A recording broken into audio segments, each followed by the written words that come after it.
Pecha Kucha 92, new collaboration.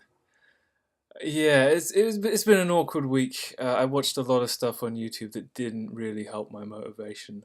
Last week I did talk about I was going to go through the Punisher comic I read and kind of draw it page by page. That would have been starting on Tuesday, but on Monday I blogged about Jim Benton, a phenomenal cartoonist who's quite well known. Funny guy. It's usually subversive. I mean, Christ, if I could be somebody, I'd be him. But I'm cool with being me. It's fine. Um, yeah. So on the road, I read last week, and on Tuesday I sat down to start the process of copying it page by page. And I thought, well, what's a better place to start than the cover? So on paper, the whole point of this was doing it on paper. I got some paper and I drew this stuff out. I've got so much like newsprint paper I need to get through. I decided I was going to do every page A3, so I penciled it wrong and then I inked it wrong. I made way too many corrections during the inking process. That's just not clever. Um, I had my ruler out and stuff as well, but yeah, it was too much technical work. I think I cleaned it up quite well when I just like scanned it and colored it.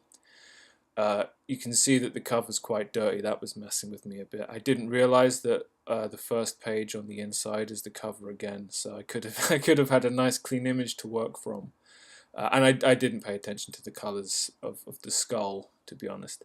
And this is the week where I tested using my Cintiq as a bamboo Wacom, without looking at the screen. Not a good idea. But I also found out how I can record using my Cintiq as my main screen, so now I can actually record videos of me using it. So that is good.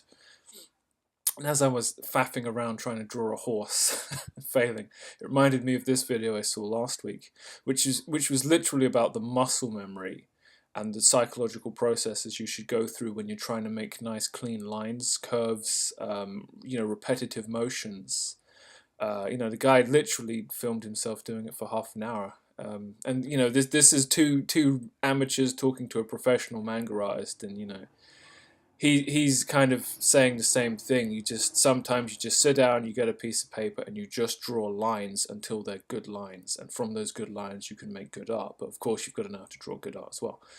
So I was just messing around with my Cintiq and zooming in at different scales, and I realized that's a lot of the problem I have when lines are off. It's because I'm in the wrong scale, and I'm flicking my wrist to when maybe I need to be moving from the elbow. For whatever reason, this was a week I was messing around drawing Carnage. I was the Spider-Man bad guy, and I was thinking about redesigning him a little bit. Probably because I was listening to the Maximum Carnage soundtrack from the SNES game. That's an old favorite of mine, going way back into the past. And I was just trying to thumbnail a cover for a Spider-Man comic where Carnage is trying to eat Spider-Man's face. I know it's a good idea, but it's such a difficult thing to get the right angle for, because you want to catch Spider-Man in the image, you want a nice big shot of Carnage's mouth, and then I need to get Spider-Man trying to muscularly push Carnage off. It's tough. Speaking of muscles, I did a bit of muscle reference, nowhere near enough this week, and it's when you look at the broad shapes and you look at the negative space, I kind of got there in the long run, but I'm finding it way too difficult to reference things. Like the fact that this picture of Vegeta, it may have only been like 4 minutes or whatever, but his face is wrong. Come on, don't I know how to draw Vegeta? But yeah, I've got a few screenshots from Dragon Ball Fighter Z, which may or may not be helpful, but I actually do draw Vegeta crossing his arms quite a lot, so if that doesn't help, what will? Yeah, a new Garfield by my favourite Garfield guy. He's the guy who did that thing with the Deprecious Bimbo quotes. This guy can kind of draw, which puts him above most of the others. I was highly entertained, and it had a nice soundtrack. So YouTube poop seal of approval. So the Holy Crapola team, we spent the week kind of trying to figure out what we want to do next. We've come up with a kind of a rough idea of what kind of level we want the thing to be, and I'll be starting this one. So ironically, it's my first time starting one of these. So having just read The Punisher, a lot of what I was originally coming up with was quite dark. This guy's like a mobster in a high-rise talking to his reflection, and then he looks back over his shoulder and pulls a gun. Like, it's like he's talking to the Punisher, and then, you know, the next page is the next guy, and he gets to reveal if it is the Punisher or not. This is an idea I had. I'm not going with. This is another premise. It's like a scientist taking his glasses off and like wiping them and then putting them back on because he can't believe what he's seeing. What is he seeing? That's the next guy's problem.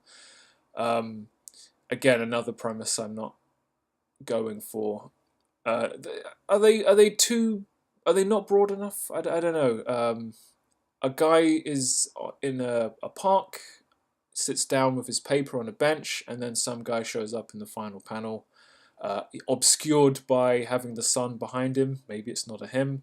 That's up to the next person too. I mean, these are all super rough thumbnails, but this is me working through the ideas that I ultimately didn't use.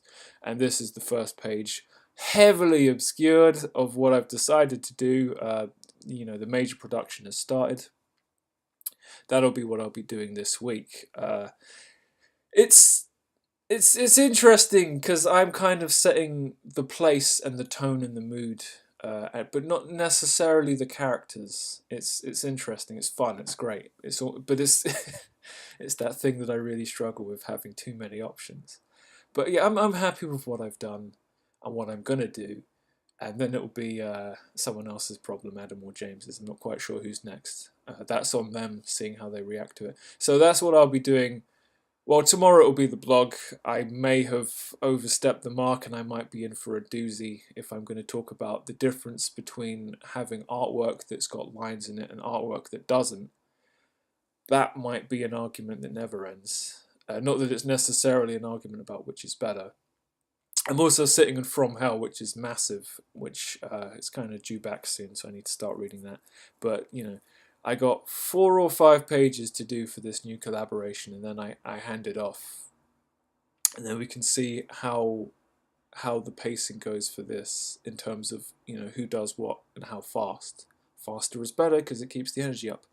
But, yeah, you know, I'm not one to talk about that kind of thing. So that brings us to the end of Pecha Kucha 92, and I'll see you next time.